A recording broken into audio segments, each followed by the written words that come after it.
ang pagdinig ng ICC sa kaso ni FPRRD. Anumang partido politikal ang iyong sinusuportahan, maka Duterte o maka PBBM, dilaw o kakampink, walang duda, isa ka sa sumusubaybay sa hearing. Marami sa magkabilang kampo ang nagpunta sa daig upang magbigay ng kani-kanilang suporta. Ilang grupo ang nadismaya nang nakita nilang wala sa confirmation of charges ang dating Pangulo. Siguradong magugulat ka sa malalaman mo na ayon sa mga ulat, ang tunay na dahilan kung bakit hindi dumalo si FPRRD ay may kinalaman sa bawat Pilipino. Ang pinakahihintay na confirmation of charges sa kaso ni FPRRD ay nagsimula na. Hindi pa ito ang paglilitis, ito ay pagdinig lamang upang makumpirma kung yung mga paratang laban sa dating Pangulo ay may pangil o wala, kung valid o hindi, kung may bigat o aberya lamang. Unang nagsalita ang presiding judge na si Julia Motok upang kumpirmahin na lahat ng abogado na magkabilang panigay nasa attendance. Tapos nagsalita ang courtroom officer upang basahin ang mga akusasyon laban sa dating presidente. Ang second stage ay ang pagpapahayag ng Office of the Prosecutor, ang abogadong mula sa Senegal, at idinin pa ang mga paratang. Tapos ay inilahad pa ang ilang akusasyon mula kay Attorney Joel Butuyan. Tapos dumipensa naman si Attorney Kaufman. Pero ang tanong ng marami ay, bakit wala doon si FPRRD? Hindi na kailangan maging eksperto sa batas ang isa upang maunawaan ang pahayag ng mga judges kung bakit sila pumayag sa kahilingan ng dating Pangulo na hindi dumalo sa pagdinig. Kung nais mong malaman ang tunay na naganap na hindi gaano na ipapaliwanag ng media sa mga ordinaryong mamamayan, lalo na sa ating dinudugo ang ilong dahil sa malalalim na Ingles. Ito at pakinggan ang sinabi ni ex-President Rodrigo Duterte sa kanyang sulat at ang sagot ng ICC sa wikang Tagalog. Dito malalaman ng lahat kung merong suhulang naganap o may isang malaking korupsyon. Araw ng Lunes, kalagitnaan ng Pebrero, bago maganap ang confirmation of charges hearing, isang dokumento mula sa kampo ni FPRRD ang dumating sa opisina ng pre-trial chamber na magbabago sa takbo ng kaso.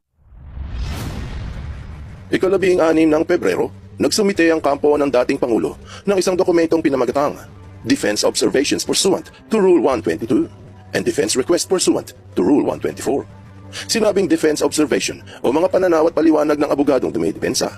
At ito ay may kinalaman sa Patakarang 124. Sinabi nila na humihingi sila ng pahintulot sa mga judges na hindi na dumalo ang kanilang kliyente sa hearing. Ibig sabihin, sa halip na humarap ng pisikal sa korte, nais nilang payagan ng hukuman na mga abogado na lamang ang pumunta. Dahil dito, habang nagaganap ang hearing sa ICC, marami ang nakapuna na wala doon ang dating presidente.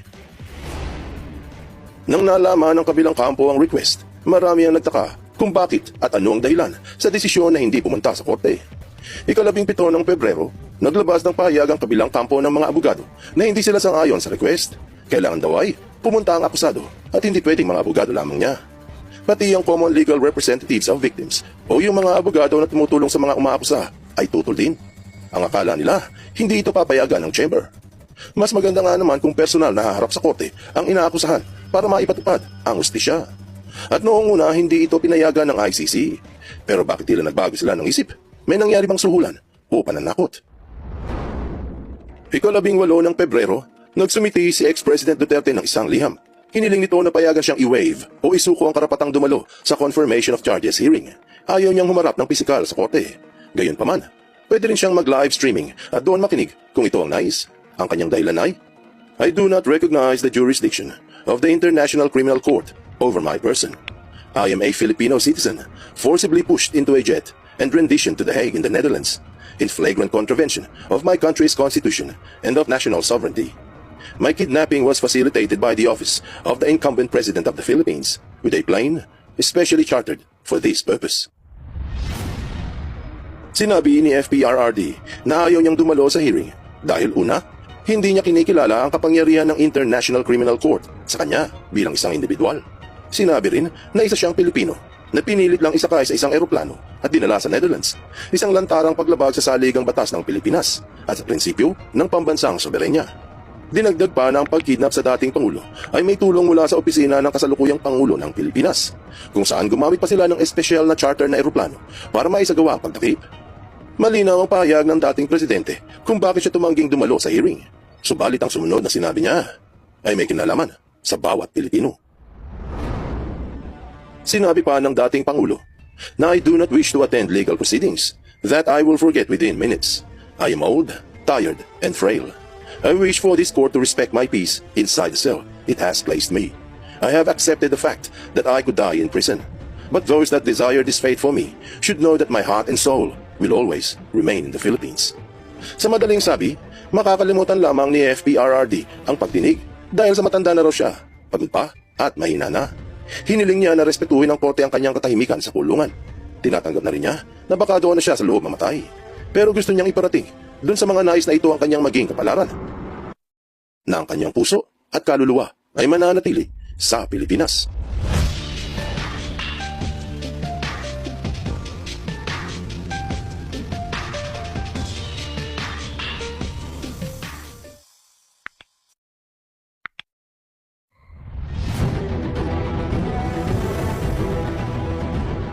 Ayon sa marami, ang huling sinambit ng dating Pangulo ay magabagdamdamin na marahil ay magpapasiklab ng apoy sa puso ng kanyang mga supporters.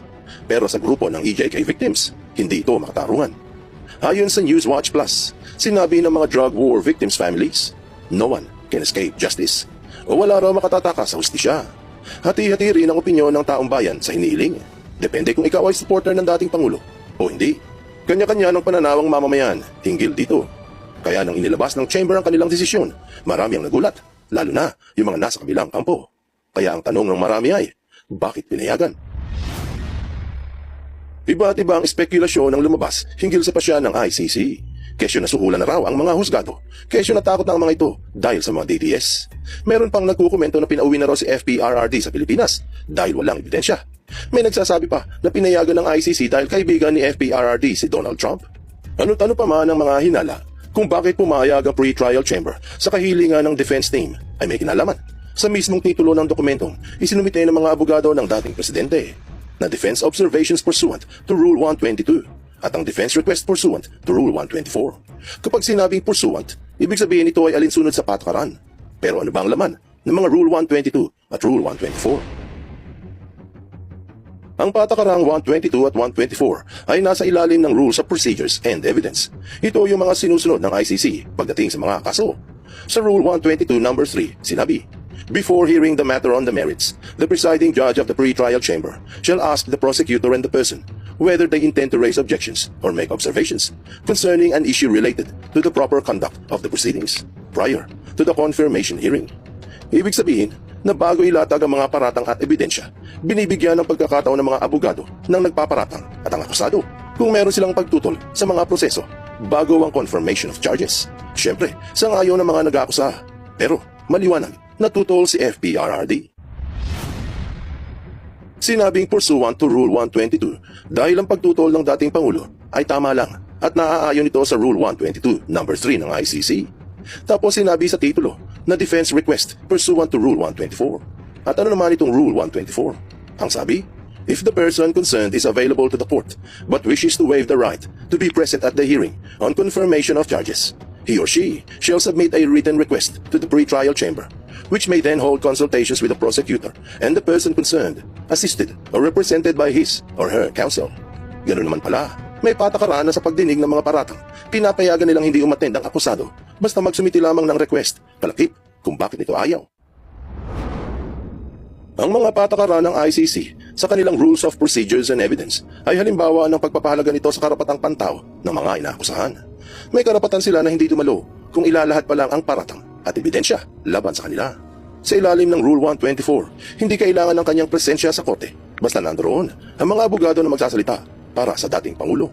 At ang dahilan kung bakit ayaw niyang dumalo, na siguradong aantig sa puso ng kanyang mga supporters, pero sa mga apektado ng extrajudicial killings. Para sa kanila, ang pagurong ni FPRRD ay isang malaking pagtalikod sa pananagutan at pag-iwas sa katotohanan.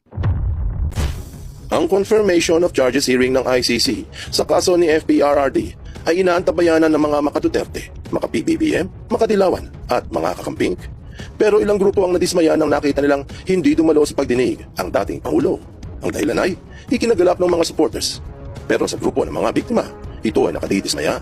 Gayunpaman, mainit ang sagutan sa hearing at walang nakaalam sa kahihinatnan ng seryeng ito. Hindi ba ang sabi, limit your doubts, not your expectations.